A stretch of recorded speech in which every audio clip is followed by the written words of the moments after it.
Hello students, welcome to my channel home science exam master.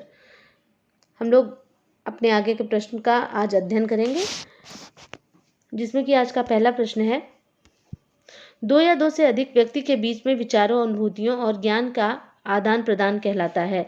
जनसंचार, समझदारी, साझेदारी या संचार। तो यहाँ पर हमारा जो है ऑप्शन नंबर डी करेक्ट हो जाता है। क्या कहलाता है वो? संचार कहलाता है। जब दो या दो से अधिक व्यक्ति आपस में कुछ सार्थक चिन्हों, संकेतों या प्रतीकों के माध्यम से विचारों या भावनाओं का आदान प्रदान करते हैं तो वो क्या कहलाता है? संचार कहलाता है। हमारी आवाज़ व हमारी भाषा और उसके वाहक के रूप में पत्र, telephone, fax, Telegram, mobile, internet संचार का प्रमुख मतलब ये सारी चीज़ें जो हैं वो संचार के साधन के रूप में जानी जाती हैं। संचार का जो प्रमुख उद्देश्य है वो क्या है? ये हमारे डेटा या हमारी सूचनाओं का आदान प्रदान करना है। ठीक। और संचार के जो प्रमुख घटक हैं वो कितने हैं? वो 5 हैं। कौन कौन से हैं? आपका सेंडर है, मतलब अगर हम बात करें तो सबसे पहले हम बात करते हैं सेंडर, मैसेज, और आपका मीडियम है, प्राप्त करता है, और सबसे लास्ट में आपका क्या आता है? जो प्रतिपुष्टि होती है। ठीक। तो इस तरह से 5 स्टेप हैं संचार के। इफेक्ट, जो भी इफेक्ट आता है, जैसे सेंडर है आपका, मैसेज है, फिर उसके बाद आपका जो चैनल है, जिस चैनल के माध्यम से आप कर रहे हैं, फिर उसके बाद क्या है? हमारा रिसीवर है, और सबसे लास्ट में क्या आता है? इफेक्ट आता है। तो ये जो संचार के जो प्रमुख तत्व है, ये 5 प्रमुख तत्व हैं। अगला प्रश्न है, विकास की उत्पत्ति होती है परिपक्वता और बुद्धि के परस्पर क्रिया से, प्रशिक्षण और अभ्यास की परस्पर क्रिया से, परिपक्वता और अधिगम की परस्पर क्रिया से, और डी है आपका प्रशिक्षण एवं अधिगम की परस्पर क्रिया से। तो यहाँ पर जो इसका करेक्ट आंसर हो जाएगा कि विकास की जो उत्पत्ति होती है उसमें क्या है कि विकास जो है आपका परिपक्वता और अधिगम की परस्पर क्रिया से विकास की उत्पत्ति होती है। और ये जो है आपका विकास का अर्थ गुणात्मक परिवर्तनों से है। जो भी विकास है वो क्या है? गुणात्मक परिवर्तन है। और इसके अंतर्गत न केवल शारीरिक परिवर्तन ही शामिल किए जाते हैं, बल्कि मानसिक, बौद्धिक, सामाजिक, क्रियात्मक एवं संवेगात्मक परिवर्तन भी शामिल किए जाते हैं। मतलब विकास के अंदर ही वृद्धि निहित है। वृद्धि क्योंकि एक सीमा तक चल करके वृद्धि रुक जाती है, लेकिन विकास क्या निरंतर चलता रहता है। अगला प्रश्न है, केनेथ ब्रूक मॉडल में संचार प्रक्रिया के कितने तत्व हैं? तो केनेथ ब्रूक मॉडल जो है उसमें भी संचार क्रिया के 5 प्रमुख तत्व हैं, जिसमें कि इन्होंने क्या क्या बताया? संदेश है, अनुभूति है, संचारक है, संचार माध्यम है और विस्तारण है। इसमें इन्होंने संदेश जो पहला है, इसमें सबसे पहले इन्होंने संदेश को बताया कि संदेश एक पृष्ठभूमि में निहित होता है, और जो अनुभूति है वो क्या है? और उसी अनुभूति पर वह आधारित होता है। संचारक क्या है? एक वितरक के रूप में अपनी अनुभूतियों का विस्तारण करता है। और विस्तारण किस चीज से किया जाता है? संचार माध्यम से किया जाता है। और विस्तारण जो है, विस्तारण का उद्देश्य ग्रहणकर्ता तक पहुंचना तथा उसे प्रभावित करना होता है। जैसे कोई भी इंफॉर्मेशन है, उसका विस्तारण जो वो होता है, वो वही एक तरह से इफेक्ट की बात अगर हम कर रहे हैं कि हमने अपना मैसेज दे दिया और फिर उसका जो विस्तारण जो है उसका उद्देश्य क्या है? ग्रहणकर्ता तक पहुंचना तथा उसे प्रभावित करना होता है। उसके ऊपर जो प्रभाव पड़ेगा वही क्या है? विस्तारण है। तो इस प्रकार से केनेथ ब्रूक मॉडल में संचार प्रक्रिया के कितने तत्व हैं? तो उसके 5 तत्व हैं। कौन कौन से? संदेश है, अनुभूति है, संचारक है, संचार माध्यम है और विस्तारण है। तो इस तरह से 5 यहाँ पर हो जाते हैं। नेक्स्ट है, इनमें से कौन सा ICDS का अंग नहीं है? मिड डे मील है, असंक्रमणीकरण है, और मानसिक स्वास्थ्य चेकअप है, अनुपूरक आहार है। तो ICDS का अंग नहीं है पूछा है, तो मिड डे मील ICDS का अंग है, असंक्रमणीकरण बिल्कुल है, मानसिक स्वास्थ्य चेकअप नहीं है, और अनुपूरक आहार भी इसका अंग है। तो जो हमारा ICDS है, इंटीग्रेटेड चाइल्ड डेवलपमेंट स्कीम जो है हमारी, इसका आरंभ कब हुआ है? सन 1975 में हुआ है। और इसका उद्देश्य मिड डे मील, असंक्रमणीकरण, जो आपका अनुपूरक आहार है, और टीकाकरण, प्रशिक्षण टीकाकरण, ये सारे इसके जो कार्य हैं वो हैं। और बल्कि मानसिक स्वास्थ्य चेकअप इसमें नहीं आता, इसके अंतर्गत नहीं आता है। तो इसलिए यहाँ पर ऑप्शन नंबर सी हमारा करेक्ट हो जाता है। पाठ्यचर्या को क्रिया केंद्रित बनाने का संबंध है संस्कृत संरक्षण के सिद्धांत से, दर्शन के सिद्धांत से, मनोविज्ञान के सिद्धांत से, इनमें से कोई नहीं। तो यहाँ पर करेक्ट आंसर हो जाता है हमारा ऑप्शन नंबर सी, मनोविज्ञान के सिद्धांत से। पाठ्यचर्या को क्रिया केंद्रित बनाने का संबंध, मतलब कि पाठ्यचर्या जो है हमारी वो कैसी हो, क्रिया केंद्रित हो, क्रिया से संबद्ध हो। ये किसका सिद्धांत है, ये मनोविज्ञान का सिद्धांत है। क्योंकि हम वो बनाने का जो मनोविज्ञान का सिद्धांत है वो किस पर आधारित, ये जो पाठ्यचर्या क्रिया का सिद्धांत, कि जो भी हम काम करें उसके साथ में कुछ प्रैक्टिकल्स भी हों, जिससे करके सीखेंगे तो ज़्यादा से ज़्यादा हमें ज्ञान की प्राप्ति होगी। इसलिए यहाँ पे 84 का सी यहाँ पर क्या हो जाता है, हमारा करेक्ट हो जाता है। अगला प्रश्न है, लोहे में जंग लगने से ऐसे बचाया जा सकता है, उसको किस तरह से कि उसमें रस्टिंग ना हो, जो हमारा आयरन है, पोंछ कर स्वच्छ करना, ऊष्मा में उसका उपयोग ना करना, निरंतर धोना, या लोहे की सतह पर ग्रीस की पतली परत लगाना। तो यहाँ पर हमारा ऑप्शन नंबर डी करेक्ट हो जाता है कि लोहे की सतह पर ग्रीस की पतली परत लगाएंगे, जिससे कि वो उसका डायरेक्ट कांटेक्ट किससे, हवा से ना हो पाए। ठीक है, तो यहाँ पर जो पर्यावरण की जो ऑक्सीजन है वो क्या करती है, वो उसको हानि पहुंचाती है। तो डायरेक्ट हवा से उसका कांटेक्ट ना हो, जिससे कि उसमें रस्टिंग ना हो। तो यहाँ पर ऑप्शन नंबर डी हमारा जो है वो करेक्ट हो जाता है। अगला प्रश्न है, मैरास्मस रोग निम्न में की कमी से होता है, प्रोटीन तथा कैलोरी से और उपरोक्त सभी से। तो जो ये मैरास्मस नामक रोग है वो किसकी कमी से होता है, प्रोटीन और कैलोरी की कमी से हो जाता है। ये पीईएम के अंतर्गत, जिसको हम कहते हैं प्रोटीन एनर्जी माल न्यूट्रिशन, पीईएम के अंतर्गत दो चीजें आती हैं, एक आता है हमारा क्वाशियार्कर और दूसरा कौन सा आता है, मैरास्मस। जो क्वाशियार्कर है वो मेनली प्रोटीन की कमी से होता है, और जो मैरास्मस है वो प्रोटीन प्लस कैलोरी की कमी से या एनर्जी की कमी से होता है। अगला प्रश्न है, हेपेटाइटिस बी वैक्सीन की तीसरी खुराक देनी चाहिए, पहली खुराक के 2 माह बाद, दूसरी खुराक के 3 माह बाद, पहली खुराक के 5 माह बाद, या पहली खुराक के 6 माह बाद। तो जो ये हेपेटाइटिस बी की जो खुराक है वो इसका यहाँ पर करेक्ट आंसर हो जाएगा कि पहली खुराक के 6 माह बाद देनी चाहिए। जो हेपेटाइटिस बी की जो पहली खुराक है वो उसकी तीसरी खुराक जो है उसके 6 माह बाद, पहली खुराक के 6 माह बाद देना चाहिए। ऑप्शन नंबर डी यहाँ पर करेक्ट हो जाता है। पहली खुराक कब दी जाती है, जन्म के समय दी जाती है, दूसरी खुराक 6 सप्ताह या 1.5 माह पर दी जाती है, और तीसरी खुराक 6 माह की उम्र के बाद दी जाती है। तो इस तरह से मैंने बताया आपको कि हेपेटाइटिस बी की वैक्सीन कब कब दी जाती है। अगला प्रश्न है,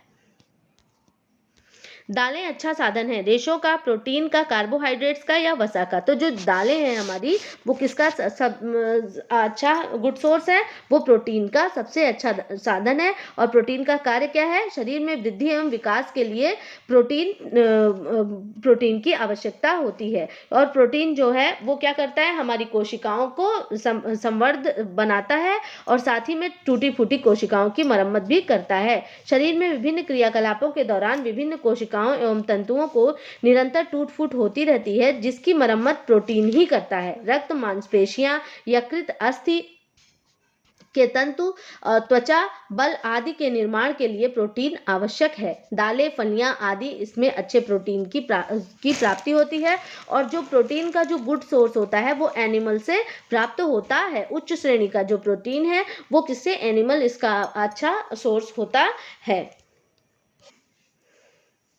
अगला प्रश्न है,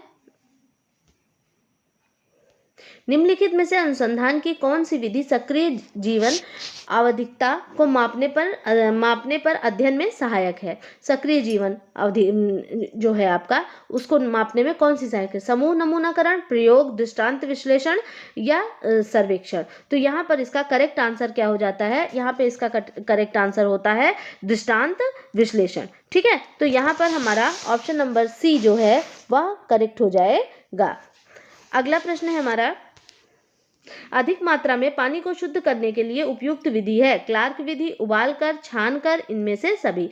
तो अधिक मात्रा में अगर पानी को हमें शुद्ध करना है तो इसके लिए जो है ये तीनों ही विधियां क्या हैं, आपकी सहायक होती हैं। क्लार्क विधि, और आपका उबालकर पानी शुद्ध करने की विधि, और छानकर पानी शुद्ध करने की विधि, ये सभी तीनों ही सहायक होती हैं। इसमें अधिक मात्रा में जल को जब शुद्ध करना होता है तो इस विधि का प्रयोग किया जाता है। तो ऑप्शन ऑप्शन नंबर डी यहाँ पर हमारा करेक्ट हो जाएगा।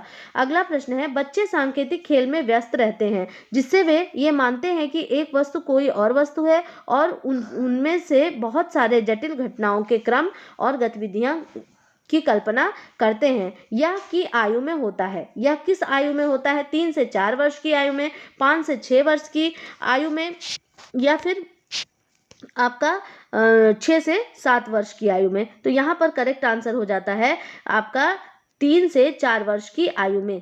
बच्चे किसमें? सांकेतिक खेलों में व्यस्त रहते हैं जिसमें वे ये मानते हैं कि एक वस्तु कोई और वस्तु है और उनमें से बहुत सारे जटिल घटनाओं के क्रम और गतिविधियों की कल्पना करते हैं। और यह कौन सी आयु होती है? 3 से 4 वर्ष की आयु होती है जिसमें बच्चे अपने आप से कुछ चीज़ों को सोच करके खेलते हैं या अपने आप से बात भी करते हुए दिखाई देते हैं। तो ऑप्शन नंबर ए यहाँ पर क्या हो जाता है? हमारा करेक्ट हो जाता है। नेक्स्ट है हमारा, करघे में रीढ़ क्या कार्य है? तो करघे में जो रीढ़ होती है उसका कार्य लपेटना व छोड़ना, ठोकना, छाया बनाना या भराई करना। तो करघे में जो रीढ़ होती है उसका कार्य क्या होता है? ठोकना होता है। ठीक है, तो वो क्या करती है? ठोकना होता है। और यह कंघे की समान एक बनी हुई एक रचना होती है, ये पास पास में होती हैं। फिर जो ताने जो आपका ताना है और बाना है, ठीक है, ताना है और बाना है, वो उसमें क्या करती है? फिर जैसे एक बार जब बुनाई वो पूरी कर लेता है तो उसको क्या कहते हैं? एक पिक कहते हैं। हाँ, जब एक बार ताने बाने के धागे भर जाते हैं तो उसको एक पिक कहते हैं। उसके बाद ये रीढ़ आकर के उसको ठोक देती है। तो जब ये ठोकती है तो उससे क्या होता है? ताने और बाने के जो धागे हैं वो सही ढंग से व्यवस्थित हो जाते हैं, अच्छी प्रकार से एक दूसरे में फंस जाते हैं या सेट हो जाते हैं। ठीक, बुने हुए भाग को ये ठोक देती है। तो यही क्या है? करघे में रीढ़ का कार्य है। और ये आपका यहाँ पर करेक्ट आंसर ठोकना ऑप्शन नंबर बी हो जाता है। और ये आपका करघे वाला जो है ये मैंने टेक्सटाइल में करा रखा है। उसके सारे पार्ट्स कौन कौन से हैं ये सब मैंने मेरी प्रीवियस वीडियोस में आप जाएंगे तो आपको वहाँ पर देखने को मिल जाएगा। अगला है, खाद्य नियोजन में आरडीए का पूर्ण रूप क्या है? यहाँ पे आरडीए का फुल फॉर्म पूछ रहा है। Recommended dosing allowances, recommended dosages allowances, recommended day to day allowance, recommended dietary allowances. तो ऑप्शन नंबर डी हमारा करेक्ट हो जाता है, रिकमेंडेड डाइटरी अलाउंसेस हो जाता है। नेक्स्ट क्वेश्चन है, पर्यावरण संरक्षण अधिनियम किस वर्ष पारित हुआ था? तो पर्यावरण संरक्षण जो अधिनियम है वह सन 1986 में पारित हुआ था। ठीक, तो ऑप्शन नंबर डी यहाँ पर बिल्कुल एकदम, इसको आप रट लीजिए, बहुत ही बार रिपीटेड क्वेश्चन है ये कि पर्यावरण संरक्षण अधिनियम कब पारित हुआ? तो यह 1986 में पारित हुआ है। अगला है, जख्म देर से भरता है, मतलब जो आपकी वाउंड हीलिंग है वो क्या होती है? धीमी हो जाती है विटामिन B1 की कमी से, B2 की कमी से, और A की कमी से और विटामिन C की कमी से। तो विटामिन C की कमी से क्या हो जाता है कि जो घाव होते हैं वह देर से भरते हैं। तो यहाँ और विटामिन C से होने वाली बीमारी कौन सी? स्कर्वी है। तो विटामिन C का अगर वो विटामिन C की बात हम करें तो उसमें क्या होता है कि जख्म देर से भरता है। अगला है, कपड़े की सतह पर जो तंतुओं के छोर उभर जाते हैं उन्हें जलाने की विधि क्या कहलाती है? कार्डिंग है, सिंजिंग है, कार्बनाइजिंग है और सॉर्टिंग है। तो यहाँ पर क्या है कि उन्हें जलाने की विधि क्या कहलाती है? उन्हें जलाने की विधि सिंजिंग कहलाती है। जब कपड़ा तैयार होता है, जब ग्रे गुड्स रहते हैं तो उस समय क्या होता है कि कहीं पर जो रेशे जो ताने बाने के धागे हैं कहीं पर बुनाई उसकी वो हो गई तो वो क्या होता है? ऊपर उभर आते हैं। तो क्या रोलर से, गर्म रोलरों से उसके ऊपर क्या किया जाता है? उसको झुलसाया जाता है। झुलसाने से क्या होता है? जो ये रफ यहाँ पर जो धागे निकले हुए होते हैं, तो रेशे निकले हुए होते हैं, वो क्या होते हैं? जल जाते हैं। कार्डिंग में क्या होता है? कंघी करके छोटे रेशे और बड़े रेशों को अलग करना। ये सारी फिनिशेस हैं, जितनी भी हैं ये सारी फिनिशेस है। कार्बनाइजिंग में क्या होता है? इसमें सफाई का काम होता है। सॉर्टिंग में मतलब इसमें भी छटाई का काम होता है। अलग अलग प्रकार के रेशे अलग अलग छांट लिए जाते हैं। कार्बनाइजिंग किसमें की जाती है? यह वूल में की जाने वाली परिसज्जा है। अगला प्रश्न है, विकास की किस अवस्था में बालक स्कूल शिक्षा के लिए तैयार होते हैं और अधिकतर समय दोस्तों के साथ खेलने में व्यतीत करते हैं? विकास की कौन सी अवस्था होती है जिसमें कि बालक बालक स्कूल शिक्षा के लिए तैयार होते हैं और अधिकतर समय दोस्तों के साथ खेलने में व्यतीत करते हैं। तो इसमें शैशवावस्था उसमें है, शैशवावस्था है, पूर्व बाल्यावस्था है और मध्य बाल्यावस्था और उत्तर बाल्यावस्था। तो यहाँ पे करेक्ट आंसर हो जाता है पूर्व बाल्यावस्था हो जाती है। 2 से 6 वर्ष की आयु है जिसमें कि इस अवस्था में जो बच्चे हैं उनको क्या कहते हैं, प्राथमिक अवस्था भी कहा जाता है। और जो बच्चे हैं उस समय स्कूल जाने के लिए तैयार होते हैं और वो इस समय क्या बहुत सारे प्रश्न भी पूछते हैं, या अनुकरण की भी अवस्था होती है। तो ऑप्शन नंबर बी है आपका, वो करेक्ट हो जाता है। अकेले खेलने को इनमें से क्या कहा जाता है? समांतर खेल, दर्शक खेल, स्वतंत्र खेल और बेतरतीब खेल। तो अकेले अगर बच्चा खेलेगा तो उसको हम किस नाम से, उसी को हम समांतर खेल के नाम से जानते हैं। समांतर खेल, इसमें ये क्या होता है कि जिसमें बच्चे एक दूसरे से स्वतंत्र होकर खेलते हैं, अलग अलग खेलते हैं, इन्हें खेल में एक दूसरे की आवश्यकता नहीं पड़ती।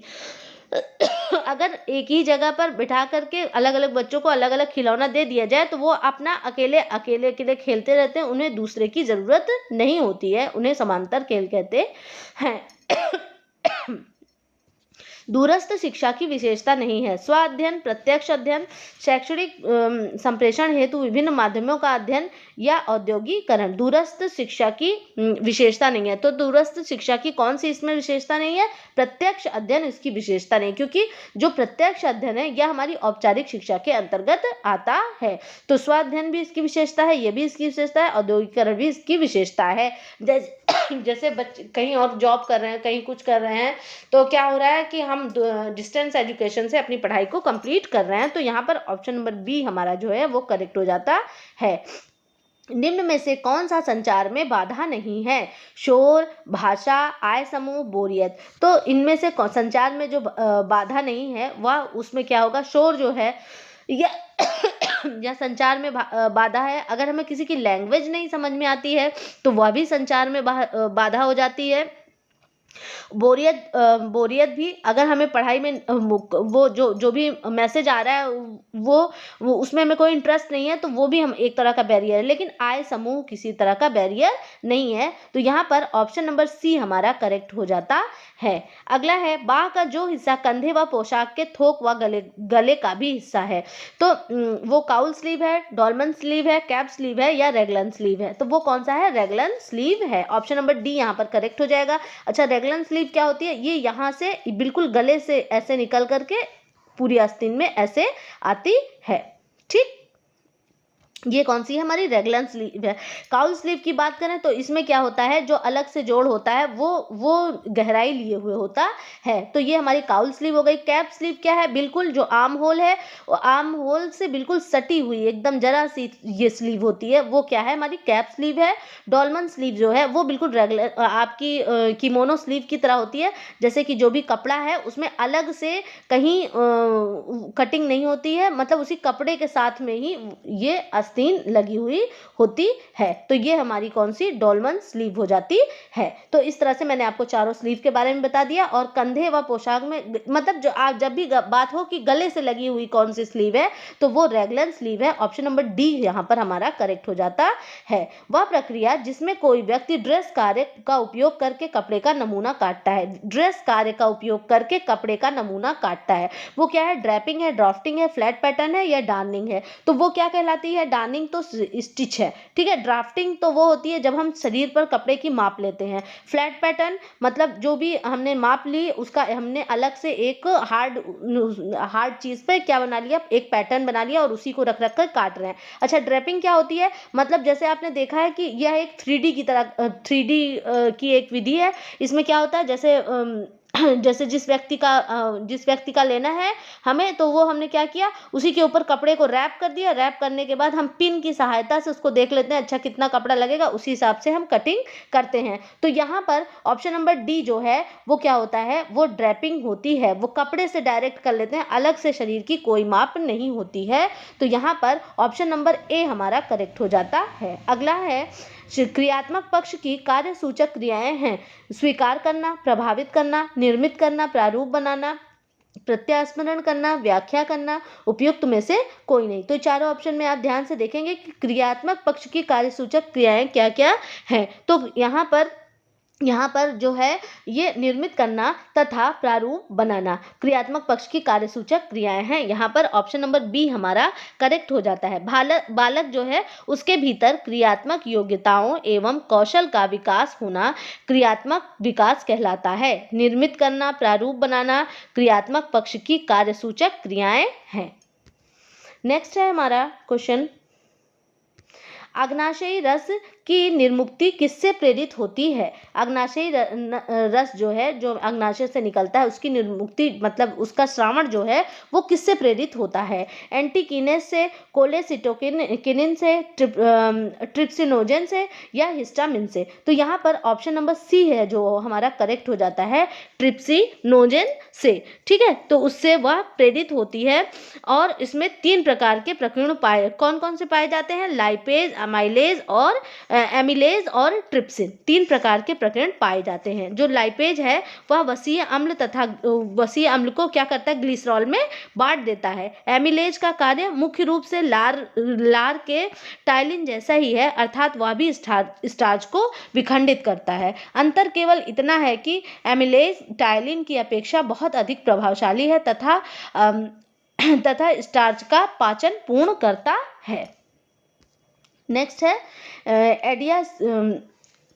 एपीडायस्कोप का दूसरा नाम क्या है? Slide projector, opaque projector, overhead projector या मूवी प्रोजेक्टर? तो यहाँ पर हमारा ऑप्शन नंबर बी जो है वो करेक्ट हो जाता है।